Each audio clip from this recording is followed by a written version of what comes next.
Tennessee is essentially out of the playoff race, but it still has plenty of football still ahead. So, what are fans focused on? A warm weather bowl, 10-win season, or something in the future? Staff changes, who's the next quarterback? Welcome to the Volunteer State. I'm Tennessee beat writer Adam Sparks, along with John Adams of the Knoxville News Sentinel. On this episode, we're not going to look as much at what UT players are playing for in the stretch run. They're playing for pride. They're playing for each other. They're playing for maybe their next NIL contract uh, or something of the sort. No, we're going to talk more about what fans are looking for in these last three games plus a bowl game. Those are different things than the players are looking at. John, I thought about this topic last week during the bye week when we were talking to Colton Hood, Tennessee's cornerback. And he had this line where he said, the playoff or bust mentality in college football is misleading. That was essentially what he said. And he's right to some extent because players focus on 1 week at a time. Who's their opponent this week? How are we preparing for them? What's the scouting report? What's the number of the jersey number of the player I'm going to be facing on Saturday? And everything is so on a macro level. Fans have the luxury, and reporters too have the luxury of looking at the big picture a little more. And so fans don't have to worry about New Mexico State this week. Maybe some do. The 3-6 Aggies, 1-5 in Conference USA. That's your homecoming opponent this week. Believe it or not, John, I have covered New Mexico State games 2 or 3 times before. I've been to Las Cruces back in the day when I covered MTSU Middle Tennessee. I went out there. It's a pretty cool scene. It's like in the desert, but there's a mountain right beside the stadium. But Tennessee's not going to have to go there. New Mexico State is going to have to come here. But fans are going to come to this homecoming game because it's homecoming, because it's a game, because you can actually get a ticket under $100 for I would say the first time this year. So Tennessee fans' attention can be set on more than just winning that game or any game in any given week. So we're going to go through some of the things that fans may care about more in the macro, the big picture. So, John, I've actually laid out a few categories. I don't know if you want to pick one of those, if you know what those are, or if you want to come up with your own. But, John, if you can put your mind into a Tennessee football fan's mind and say, what do you care about? There's 3 regular season games left and a bowl game. What do fans care about in this last less than a month of a season? When you first asked that question, I thought, yeah, just what Colton Hood said it isn't. Playoff or bust. Tennessee fans had reasonable expectations to make the playoff the way their season unfolded into the Oklahoma game. Easily could have won that game, and then things would be looking altogether different. But that was my first thing. Well, you're not in the playoff, so what? Then I try to put myself in the mind of your wife, Bev. That's dangerous. Well, she's a fierce fan, and that makes rivalry games extremely meaningful. And it's not just Bev, it's a lot of Tennessee fans, particularly longtime Tennessee fans. There's a real hatred for Florida. Yeah. Florida's dealt Tennessee so much misery all these years.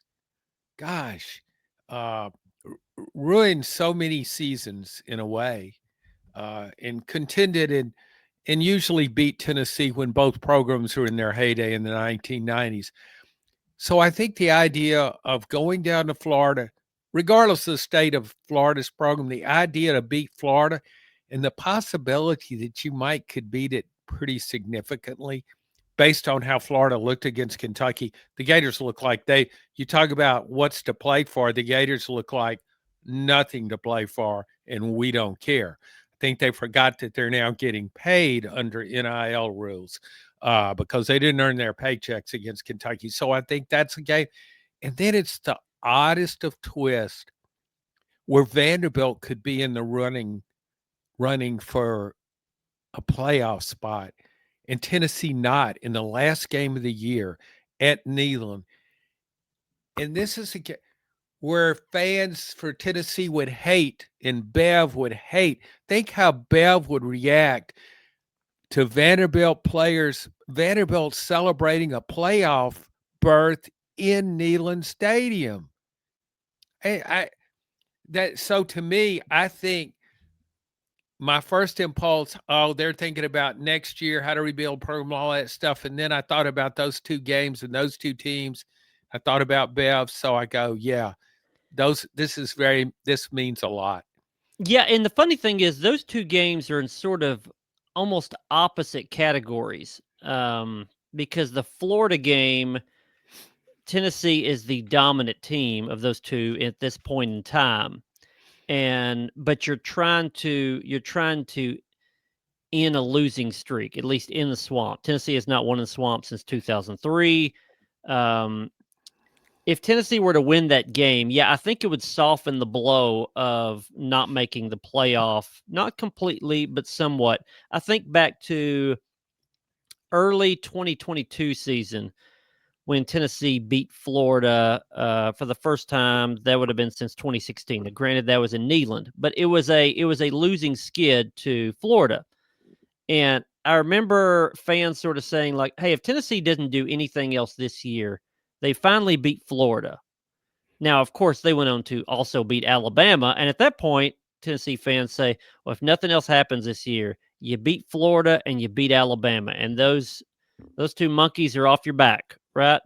So there always is something to ending a losing streak, doing something that the previous coaches had not done. And winning in the swamp is something that a number of previous coaches have not done. So you could always look back at that season and say, did Josh Heupel get to the playoff that year? No. Did he win however many games that year? No. Did he have any significant historical moments? We did beat Florida for the first time in 22 years, and that would mean something. The Vanderbilt game obviously would be sort of the opposite because you'd be in spoiler role. Um, Tennessee would be the lesser of the two teams potentially, and trying to just keep Vanderbilt out of the playoff. So you could have some anxiety. Yeah, I know my wife Bev will have some anxiety in both of those games, but yeah, sort of for different reasons. Like Florida, it looks like they're done, but will they get up one more time for Tennessee? Um, Vanderbilt could get into the playoff, but could Tennessee get up one more time for them? And so I think that puts significance on both of those two games. So, John, let's say if you put those two games together, plus the New Mexico State game this week, when Tennessee, even if they play poorly, should win convincingly. Um, New Mexico State, as I mentioned, is 1-5 in Conference USA, 3-6 overall. It's a bad football team. Tennessee should win this game by, I don't even know what the line. I feel like the line's in the 30s, maybe. 39 and a half, but Tennessee easily could win this game by 40-something points. Yeah. And they sort of almost, if they play their game, they can almost choose that score. But so let's say you put those games together, and then you're talking about a 9-3 season. You would then go to a quote unquote Florida Bowl, and you'd have a chance for a 10-win season. Josh Heupel's teams have averaged 10 wins over the past 3 years. So you would keep that going. At 10 wins, it just sounds nice. If you can go 9-3 and have that chance, it sounds nice. I always find these little pockets, John, of people that care about the bowls and don't. A lot of times this is generational. I think sometimes now people don't know what's a good bowl and a mediocre bowl. For example, I say ReliaQuest Bowl, and to the ear, that sounds like a lower tier bowl. Right, I don't even know what that is, right? If I say it's the Outback Bowl, oh, okay, it's the Outback Bowl. It's in Tampa. Yeah, that's a pretty good bowl. If you're not in the playoff, it's a pretty good bowl. It's the same bowl. But generally speaking, if you can get to a Florida Bowl, that's the level underneath the playoff. For the SEC, that's the Citrus Bowl, ReliaQuest Bowl, used to be the Outback, and the Gator Bowl. Those three. If Tennessee finishes 9-3, I think they'll be in one of those. Right now, I'd say there's 5 teams fighting for those 3 bowls that are outside the playoff. ReliaQuest is the one that I would pick right now, Tampa, if Tennessee can get to 9-3. The next tier of bowls is the Music City, the Duke's Mayo Bowl, that's in Charlotte, and the Texas Bowl. Technically, the Liberty Bowl is in there too, but I don't see Tennessee dropping that far. If Tennessee goes 8-4, I think they could go to the Music City or the Duke's Mayo or the Texas Bowl. If they drop to 7-5, then maybe the Music City or maybe one of those others. I still mathematically, I don't think they would drop to the Liberty, but if you're talking about 7-5, boy, that's a different kind of year. John, first, let me get your take on this. Do you think it matters what bowl you're in, or does it matter more about the record that gets you there? Gosh, I think it matters more about the record, but I also think Tennessee fans travel well. Mm-hmm. And if Tennessee won out, scored a bunch of points, knocked Vanderbilt out of the playoffs, ended the losing streak in Florida, I think fans would come back. All that dejection, disappointment, anguish that they felt after the loss to Oklahoma, that would kind of fade away to a degree. And I think a Florida Bowl has a lure for Tennessee fans. Tampa, I think a lot of people would go to Tampa because you'd have a warm weather bowl site amid a winter.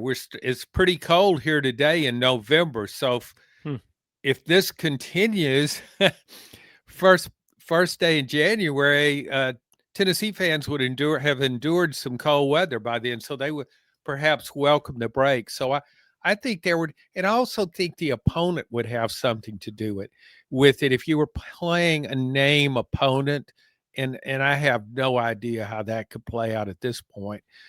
So much can happen between now and then. So all the just dread after that Oklahoma game, I think a lot of it would go away, and Florida sunshine could be quite the lure.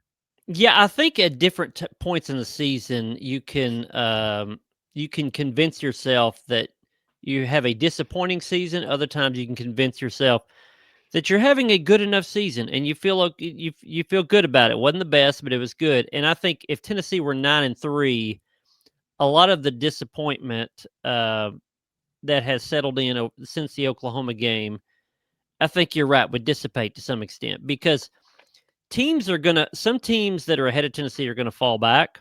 For example, I said a minute ago that. Well, let me break it down like this. In the playoff right now, out of the SEC is Alabama, Georgia, A&M, and Ole Miss. And I feel pretty confident that 4 will get in. Probably those 4. Ole Miss is going to get in for sure. A&M's in for sure. I think Alabama's getting in. Georgia's got some work to do, but I think it's probably going to get in. The next tier of the teams in the SEC, again, 5 teams probably fighting for the 3 bowls. That's Texas, Oklahoma, Vandy, Missouri, and Tennessee. If you're at the top of that mix or close to the top of that mix at the end, you feel pretty good, I think. Tennessee could finish ahead of Missouri. They've got quarterback problems. They're starting to drift. If you beat Vandy head-to-head, you would finish ahead of Vanderbilt. Now, we're talking about a 9-3 season. Oklahoma, you could finish with the same record or a similar record. You lost to them head-to-head, but they're 7-2. They've got some work to go. Texas is 7-2. They're going to have at least 1, if not 2 more losses. So suddenly you go from the 8th team in the SEC up to maybe the best of the ones not in the playoff. That's how far this can go. And so I think fans can tell themselves a different narrative and a believable narrative depending on how you finish. And if you add to that a win at Florida and you finally get that done and you beat Vanderbilt to feel like you still have supremacy over Vanderbilt's best season in decades, then the feel is different. And then if you're flying down to a Florida bowl game, you suddenly can talk about the future, I think, in more of a positive way. But John, that sort of turns us to the other side of this coin. I said in the intro, you could be thinking about, if you're a Tennessee fan, you could be focused on the present. getting the best record, beating Florida, getting to a good bowl game. Some fans that I've talked to have been more focused on the future beyond the season and what this season has to impacts the future season. And one of those could come up this week in the New Mexico State game. Should come up this week, which is the future at quarterback. Now Joey Aguilar is Tennessee starter. He will remain Tennessee starter. Any Tennessee fans thinking there's any possibility that they'll make some kind of a switch down the stretch just to play who may be the future quarterback, that's not going to happen. I don't even see that happening in the bowl game. This is not a Joe Milton situation where he has an NFL future and you have a 5-star behind him who needs to play like immediately. Joey Aguilar, I have every reason to think will play as long as he's healthy. Will play in the bowl game, and you'll probably finish the season with very few snaps of your backups. Right now, Jake Merklinger's thrown, I think, 20-something, 22, 23 passes. George McIntyre is 6 of 7 passing. Faison Brandon is finishing up his high school career and will be here as a 5-star. He should arrive during bowl practice and will be here in January, and he can compete in spring practice. McIntyre, Merklinger, I think, will play this week if Tennessee blows out New Mexico State, but that's probably about it. John, what are the chances that either of those guys plays in the Florida game or the Vandy game? I think probably low, right? Very low. So I think it's New Mexico State or bust. And I don't know really how much that matters. Maybe it matters to the fans. In that situation, fans will magnify anything good or bad that happens with backup quarterbacks. Oh, did you see that 50-yarder he threw on the line? Wow. He's the next big thing here. But it's mop-up duty against a vastly inferior opponent. I just don't think it means that much. And it won't be a factor in who wins the job next year. It just gives fans basically something to converse about. Did you see that throw? Or I didn't like it. How long he held the ball? So I don't think it has much meaning, but I think fans will want to see it. They'll want to see the freshman. They'll want to see McIntyre throw the ball. And that's going to be I think could be a weird situation of hand-wringing this Saturday, because let's say Joey Aguilar doesn't play the second half. I think that's reasonable to think. Tennessee's up 4 or 5 touchdowns. He doesn't play the second half. The way the depth chart looks and has looked all year, Merklinger would be the first to play, and then George McIntyre would play after him. Well, we can all read the tea leaves, and we all believe that Jake Merklinger is probably going into the transfer portal as soon as it opens in January. He didn't win the starting job this year. He was well behind Nico the year before. There's just been no indication that he's going to have a decent shot to start next season. So the way this happens in this era of college football is that quarterback who was once a 4-star prospect, a high 4-star, he goes somewhere else to reset the depth chart somewhere else and get another chance. But did they know that for sure? Or do they want to try to entice him to stay so that they have some depth at quarterback next year? So they would have 3, Merklinger, McIntyre, and Faison Brandon. I wouldn't think you could convince Jake Merklinger to stay by giving him the 2 reps rather than the 3 reps against New Mexico State. I think he's probably gone in January. And if that's the case, then you go ahead and you play McIntyre first on Saturday. But I don't think that's going to happen.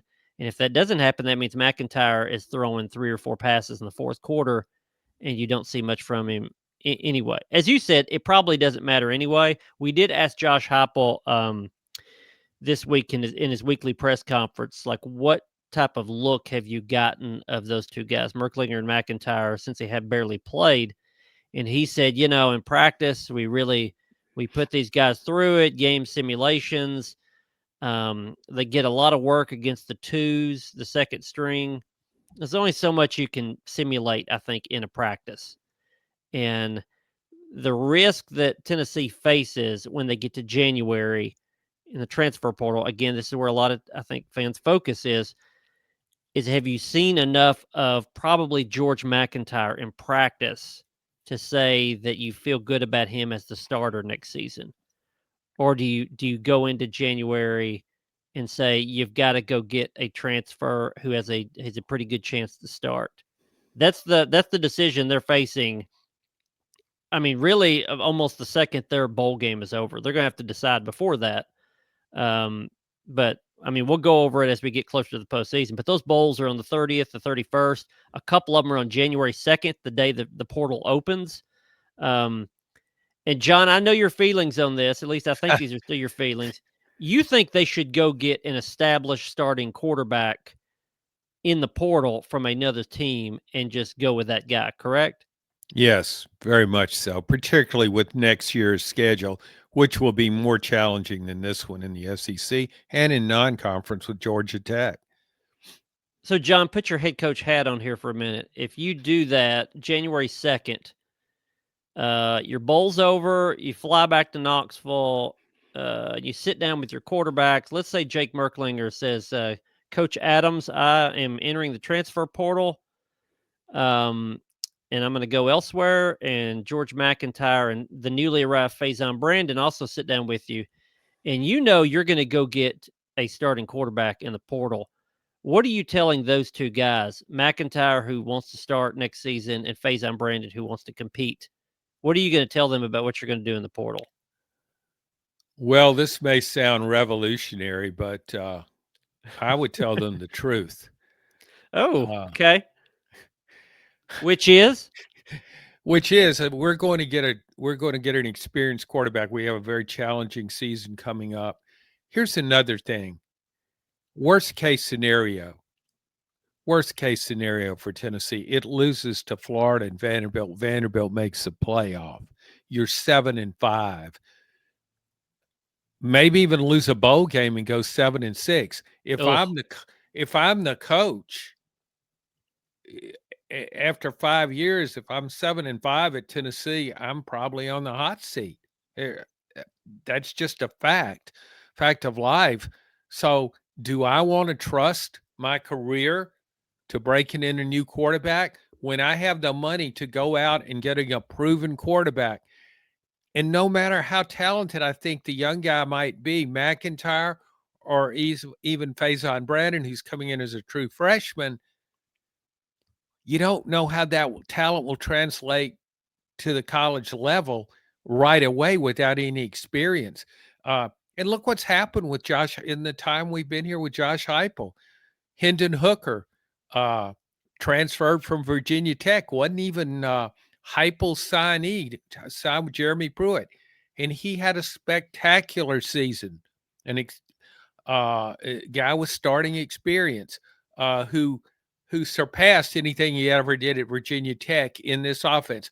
Then Joey Aguilar, who had one great year in the Sun Belt with Appalachian State, another year not so great through all those interceptions.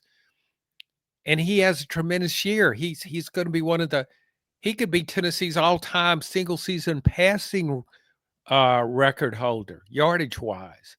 So that's what you could get. And that was a desperation move. They got lucky with Aguilar. They just got him in the spring. But if you strategically set out and you've got your list going into December, here are the quarterbacks we want for this offense. Ideally, I would want a senior with 1 year of eligibility left, because then you can sell the younger guys on, well, he's just going to be here for 1 year. we're just getting the job ready for you, right? You guys, we're not going to do this next year. It's a one-time thing. We just feel like with the schedule we've got coming up, this would be the best move. So that sounds rational. I think that sounds more rational from 5 or 10 years ago. When, I mean, John, we watched college football for decades. If you said quarterback is a redshirt freshman and he expects to play now, you think, why? You're a redshirt freshman. Like, it's your third, fourth years when you play. The era we're in now, if you sign a blue chip quarterback, he'll sit a year and then he plays the second. That's sort of the way this goes, unless he plays immediately, which that's happened around the country too. And I'm not. I don't know how George McIntyre would take that or not. I don't. I've talked to him a handful of times, and those are in interview sessions. Faison Brandon, the same. I think you could. I don't know. Faison Brandon, I think it's easy. I mean, you did this with Nico. He said, "Hey, there's a quarterback. We're getting a veteran quarterback. It's going to be your time soon." So you could do that with him. George McIntyre would be maybe different. George McIntyre, if you brought in a veteran quarterback out of the portal, you're basically doing what you did to Merklinger this season, where George can say, "Oh, why do you have to bring in another guy? Do you think I'm not good enough?" And maybe he isn't. Who knows? I think I've said this on the pod before. I do believe this coming season could be a fork in the road of Josh Heupel's quarterback plan. Either you're going to sign blue chip quarterbacks out of high school, or you're going to go get transfers. And Tennessee has the money. They have a lot of money to spend on either of those plans, but it's kind of hard to mix the two plans. You got to do one or the other. And so far, the sign the blue chip quarterback out of high school plan has produced Taven Jackson, was here for a minute and gone. Nico, who started one season, did not live up to expectations and was gone. Jake Merklinger, who's probably going to be gone in a couple of months. And then you've got the next wave of them with McIntyre and Faison Brandon. The transfer route has produced Hendon Hooker, one of the school's all-time greats, Joe Milton, who is a solid starter, and Joey Aguilar, who may break Peyton Manning's single-season passing record. So far, it looks like the transfer way is the way to go. But I do think you hit on a good point, is that how does the team finish to sort of tells Josh Heupel how much capital he has to spend. If he's 7-5, you don't have time to waste. You've got to win and win now. And if you're betting your future on quarterbacks that probably aren't ready now but will be one day, that's a tough sell. But if Tennessee's 9-3, if they're 9-3, I think he feels like he's got a little more leeway to play with. 9-3 means you're close. Means whatever plan you have in mind, you're the right guy to do it. You follow Josh Heupel anywhere, kind of thing. And if Josh Heupel wants to go with George McIntyre and maybe Faison Brandon eventually, then that's the way he's going to go. And you sort of, it depends on how much trust you earn. And I think 9-3 is enough trust to go with Josh Heupel. I think 7-5 is you question if this guy knows what he's doing. It may finish 8-4, and I don't know where that puts you. Probably put 8-4 seems closer to 7-5 in this scenario, because you would lose to Vandy or Florida to get there. Am I right? Yeah, and you could lose a bowl game and go 8-5. That possibility exists. Here's the thing to me that Tennessee coaches need to ask themselves: do they believe that Faison Brandon will be a better quarterback than McIntyre? If they, I don't think they know. I don't think they know. Well, I think you're judging it at that point on what do you think of McIntyre, not much you think of Faison Brandon, because they thought Nico was great, and Nico was serviceable. He's fine. He's talented, but incomplete. Whatever they think of Faison Brandon, I don't think they should trust their eyes 100%. I think they should trust more of what they know of George McIntyre, who's been in their system in practice for an entire season. I think that's what you judge it on, how you feel about George McIntyre. Because they've seen enough of Jake Merklinger, I think, to feel like, okay, no, we were wrong on that one. Or do they feel like they're right on McIntyre? Well, if you look at Nico Iamaleava and what he did get Tennessee to the playoff. Granted, the defense had a lot to do with that. It was a great year for defense in 24 for Tennessee. But if you look, forget McIntyre for a second, set him aside. If you look at Brandon and say, this guy is big time, he's the real deal. He fits our offense, and he's got so much ability.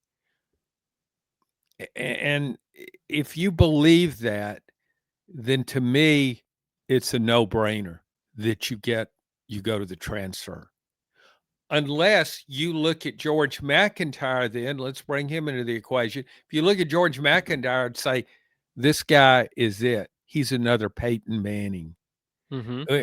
We don't even care if Brandon comes here or not because we got this guy. And then if you're that convinced that this guy, you have another comparison you can make. You look at what Nico did in his first year, go through how you evaluated him, and how does McIntyre compare to him? And if you say, well, McIntyre's better than he was, then you say, okay, McIntyre's our guy. I guess we could get away with not using the portal. But I still think that's a big risk because you just don't know how a guy's going to play until he starts playing. You just can't be sure. Yeah, I could almost see a lot of voices in the room, probably right now, but certainly in December, that are arguing the positive of the situation or arguing the negative of the situation. The positive of the situation is um, George McIntyre is awesome. We've seen him. He is. He's going to be an all-time great. We're going to go with him, and anything that gets in that way, we don't want to do. Or Faison Brandon is a future Heisman candidate. Whatever we got to do to keep him happy, that's what we're doing because he is our quarterback. That's the positive. The negative is we need to make sure we don't lose an insurance policy. For example, like we don't know if George McIntyre is really good or not, but we can't do something to upset him because we gotta just in case he ends up being good. We don't want to do anything to upset Faison Brandon. We don't know if he's great or not, but you don't want to do anything to upset him. So I think you could argue it either way. And again, I think that depends on if you're 7-5 or 9-3. Because 7-5, you just go for the best quarterback. 9-3, I think you can be a little more cautious and just think about your numbers and long term. And if I do this, who will be upset by that? What signal does this send if I go in this direction?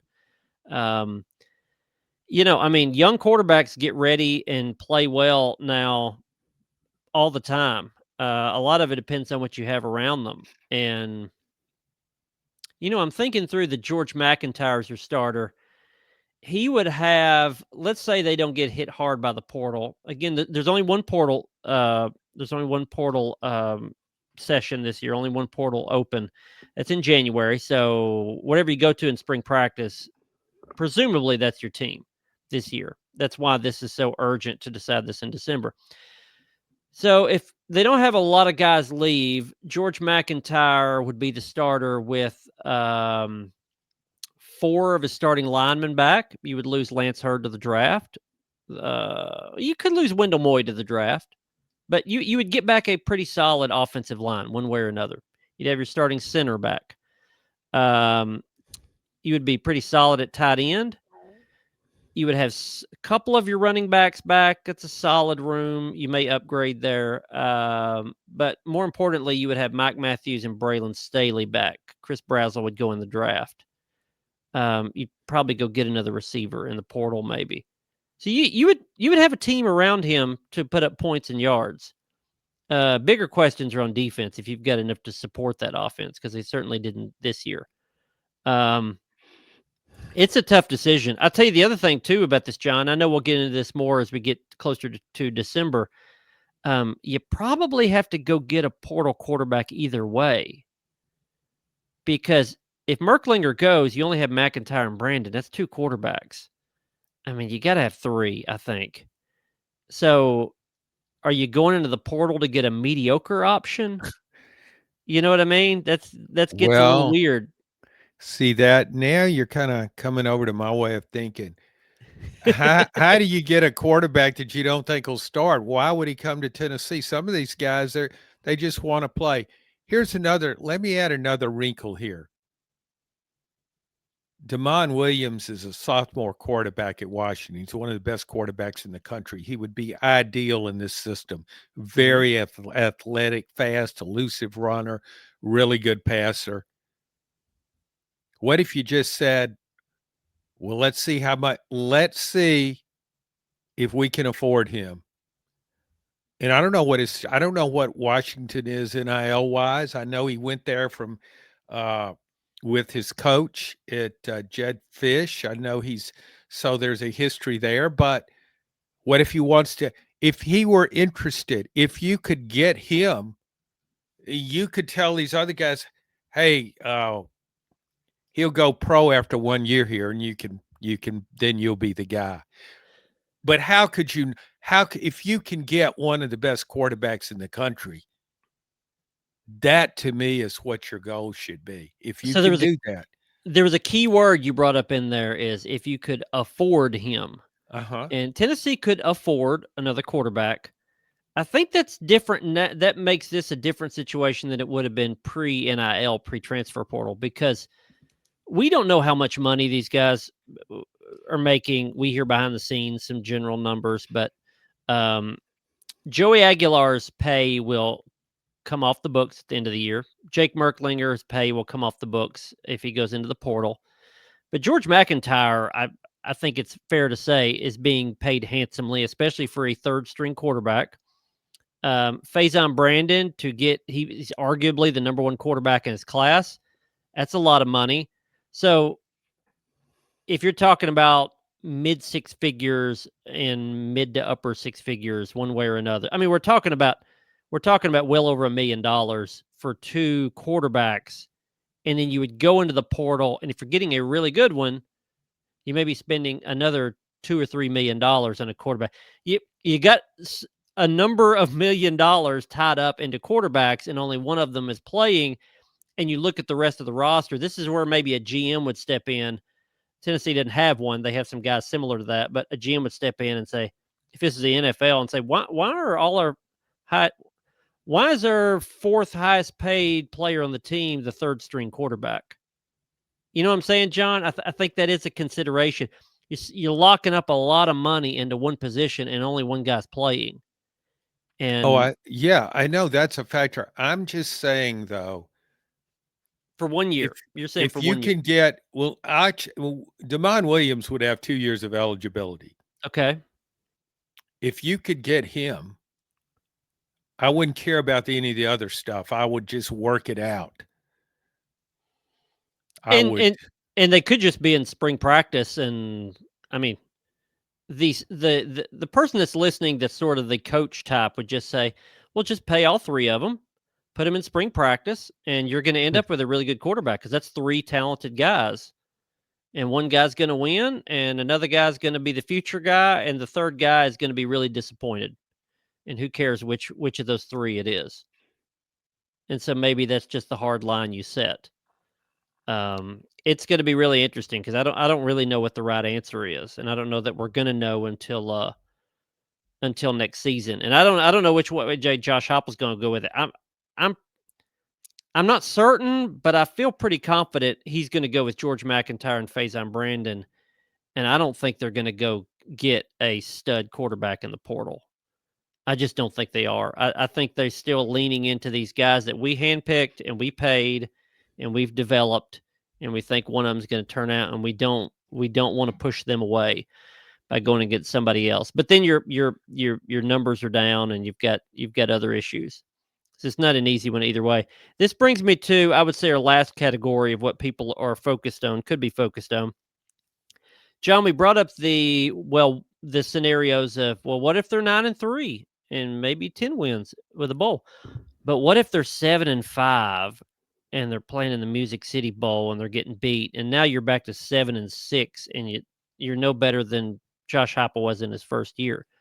What then?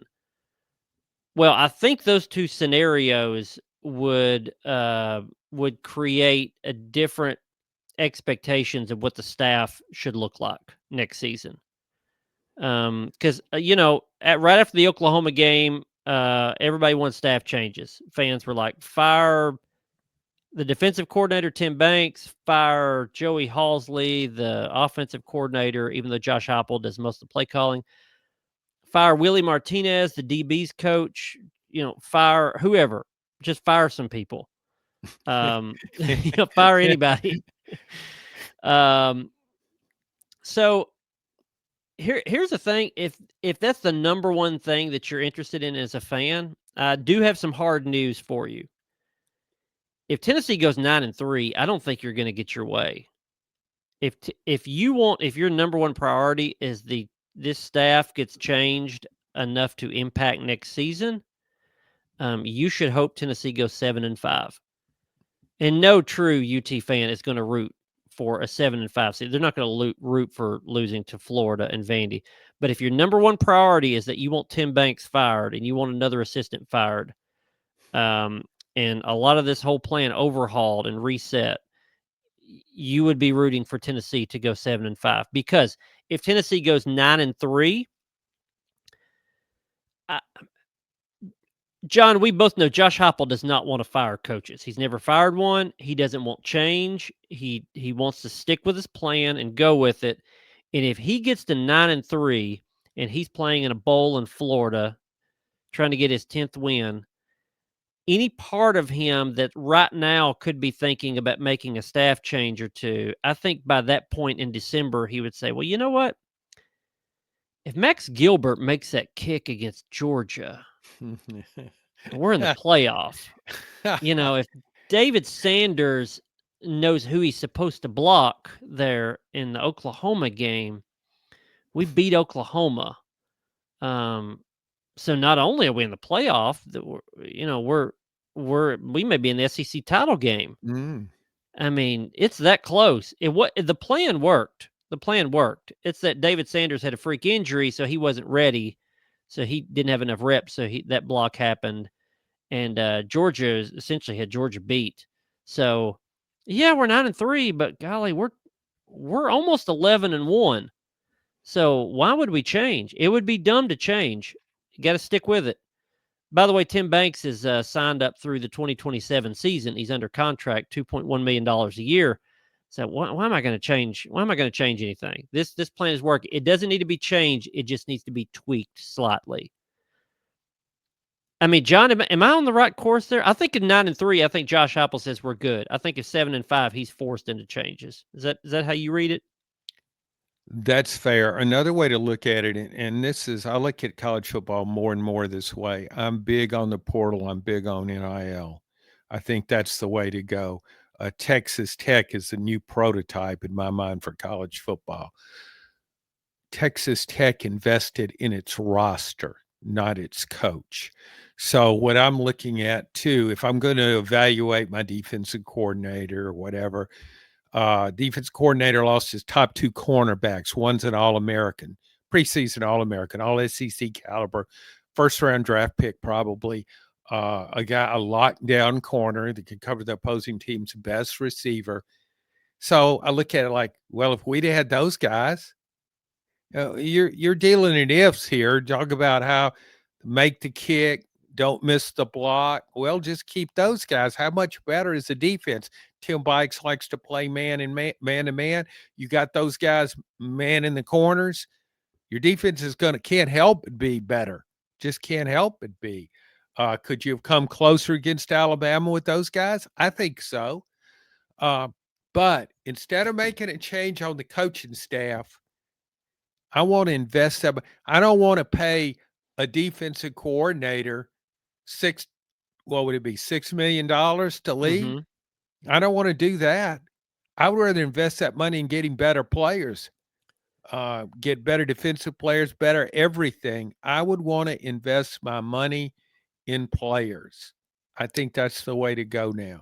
I feel like Tennessee fans are grinding their teeth right now hearing that, but it is more of the way that a lot of places are thinking right now. Usually they think about it in what you're saying in terms of head coaches, not coordinators. I mean, Billy Napier got an extra year because they said, let's let's just stick with the roster he has and dump money into the Yeah. roster, and let's see if rather than pay a big buyout, let's just pay for the roster.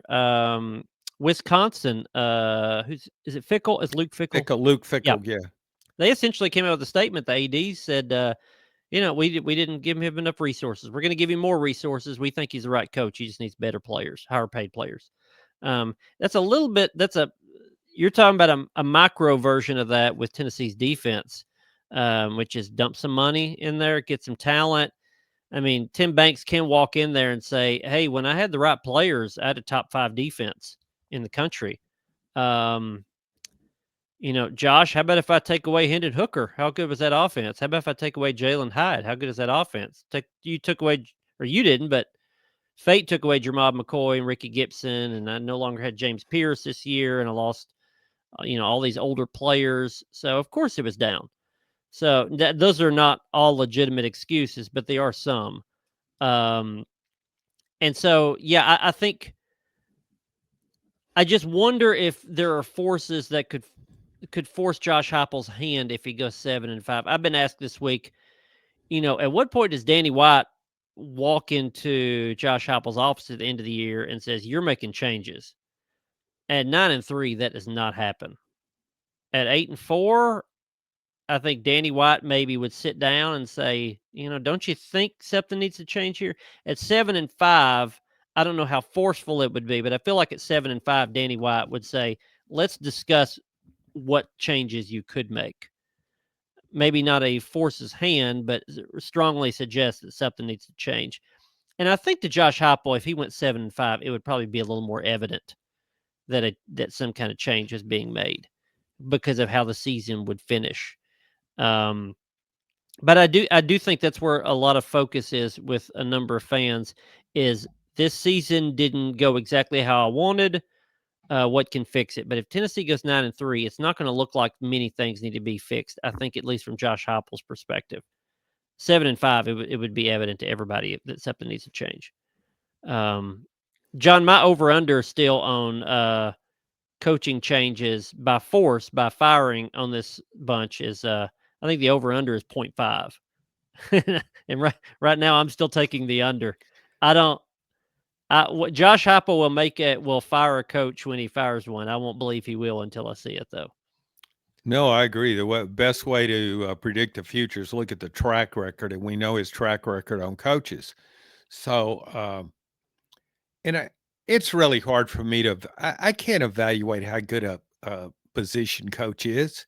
Yeah, It's too many variables there. You just if he had better players, if you give him a Heisman Trophy caliber running back, he's a great running backs coach. If you same way with any position with DBs, we're talking DBs.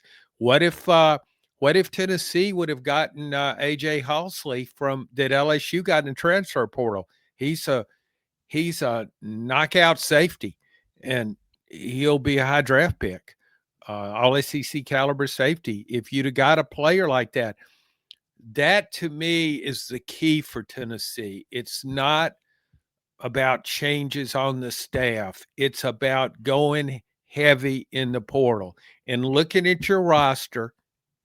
And maybe we talk about Josh Heupel doesn't like to change. Well, I think it's more important that he changes this than the way he looks at his assistant and his staff. He wants to keep his staff intact. Well, I'll give him that. If I'm the AD, I said, okay, Josh, if you think this is the way to go, that's fine. But we got to do more in the portal. And I think when you look at the portal, you can't just look at it and say, well, we got to have somebody at this position. It's a position of need, an obvious position. Don't look at it that way. Look at it. If I get this safety over here and this offensive guard over here and this outside linebacker over there, are they better than what I have? And if they are, say, well, let's get them. and I think there's several examples on this roster that could sway Josh Heupel one way or another in terms of what you're talking about in roster building. Because if he thinks back to the Boo Carter situation, if they could go back in time, they would have upgraded there because Boo Carter didn't give them anything this year. No. They could have gotten rid of him in July, and that would have been fine. But there was another narrative in the offseason that we talked about a number of times. Why not go get another wide receiver? And we said, well, you have your 3 starters. Do you want to upset one of those guys? Do you want to run off one of those guys? So far, that has turned out really well. They rolled the dice there, and it looks like it's going to turn out well. Brazel is a semifinalist for the Biletnikoff. Braylon Staley is a semifinalist for the Biletnikoff. And Mike Matthews has put up really good numbers. So they could argue themselves either way of whether or not you want to risk pushing someone out, or if you just say if there's a better option, you go get it. I think it really depends on who's in the room. Which brings up another topic we'll bring up another day, which is whether or not Tennessee needs a general manager. I have mixed thoughts on that, but we've run this one for a while here, especially for New Mexico State week. But we will be covering that game, New Mexico State against Tennessee. It is homecoming game. It's on SEC Network, 4:15 p.m. Eastern Time kickoff. But follow our coverage of that game and all the pregame, mid-game, post-game at KnoxNews.com. And also share this podcast with your fellow UT fans. We'd love for you to subscribe as well, just to make sure you never miss us. And thanks for listening to this edition of the Volunteer State.